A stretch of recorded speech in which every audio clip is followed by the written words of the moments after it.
लगता है माफ़ी मांगी, क्योंकि जिस तरीके से हम एक्सपेक्ट कर रहे थे वो बाहर आके सीधे दो अल्फाजों में बोलती कि मेरे से गलती हो गई है और मैं उसके लिए माफ़ी मांगती हूँ। ये क्या होता है कि अगर किसी को लगा, सबको लगा, इंशा के घर वालों को लगा, उन सब पैलेट विक्टिम्स को लगा, वो सब गरीब लोगों को लगा, वो हर एक उस इंसान को लगा जो कल प्रोटेस्ट करने के लिए निकला कि जो बनता है आपने कहा, क्योंकि कल किसी के ऊपर भी अगर हमला होगा तो वो पुलिस वाला या कोई भी कहेगा क्योंकि यहाँ बनता है, क्योंकि महबूबा जी ने बोला। तो मुझे नहीं लगता है जो उसकी माफ़ी थी वो जिसको कहते हैं ना एक्सक्यूज़ के लिए साथ माफ़ी थी, दो अल्फाजों में माफ़ी मांगनी थी। चलिए एक सेकंड के लिए हम मान भी जाए, लेकिन अब मौका आया है कि वो दूध और टॉफ़ी के लिए भी माफ़ी मांगे, क्योंकि अगर ये गलत है तो क्या वो कहती है कि उनकी एक्चुअल पोजीशन जो दूध और टॉफ़ी की थी वो ठीक है?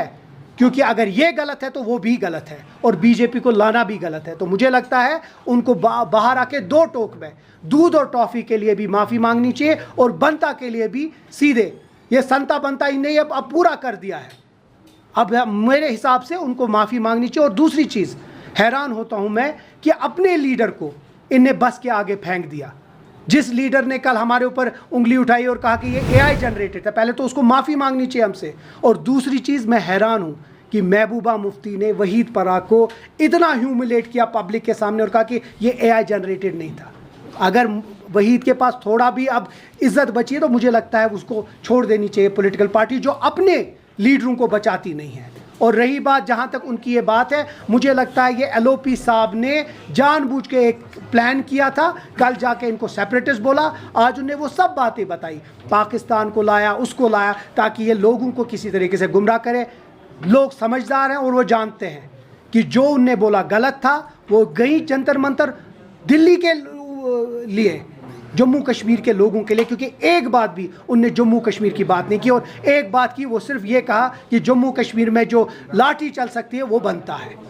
सर 5 अगस्त के लिए उन्होंने कहा है कि हम डिस्ट्रिक्ट वाइज प्रोटेस्ट करेंगे उस दिन। जिन लोगों ने 5 अगस्त किया वही 5 अगस्त के खिलाफ करेंगे। जिन लोगों ने 5 अगस्त जिसके लिए वो जिम्मेवार हैं, अगर 2014 में पीडीपी, पीसी, आप पार्टी एक साथ मिलके उनने ये नहीं किया होता तो शायद 2019 कभी नहीं होता। तो मुझे लगता है वो करे जो करे, ड्रामा जितना दिखाना है, ये सिर्फ ड्रामा इसलिए है कि किसी तरीके से जो बनता है उसको किसी तरीके से छुपाए। लेकिन लोग जानते हैं कि ये जो चीज़ उन्हें की वो जम्मू कश्मीर के लोगों के खिलाफ की है। नेशनल कॉन्फ्रेंस को बड़ा तनकीद का निशाना बनाया। उन्होंने कहा कि जब मैं कांग्रेस में हुआ करती थी और ह्यूमन राइट्स की बात करती थी, तब फारूक साहब ने दिल्ली में जाकर कहा कि महबूबा मुफ्ती को आप पीछे बहुत जाएं, आप आज कल की बात करिए। 2010 में हमने माफिया मांगी है उसके लिए जो हमसे गलतियां हुई हैं। आज की बात कीजिए, दो अल्फाजों में साफ में माफ़ी मांगी है कश्मीरी लोगों से, उन लोगों पे जिन पे आपने उंगली उठाई, या उस बच्ची पे जो वो छोटे छोटे 3 साल के बच्चे हैं जिनके ऊपर पैलेट्स हैं, उनके लिए माफ़ी मांगी है। तब जाके आप कहीं शायद लोग समझ जाएंगे। लेकिन लोग समझ गए कि आप सिर्फ दिल्ली की बोली बोल रहे हैं और कुछ नहीं बोलते हैं।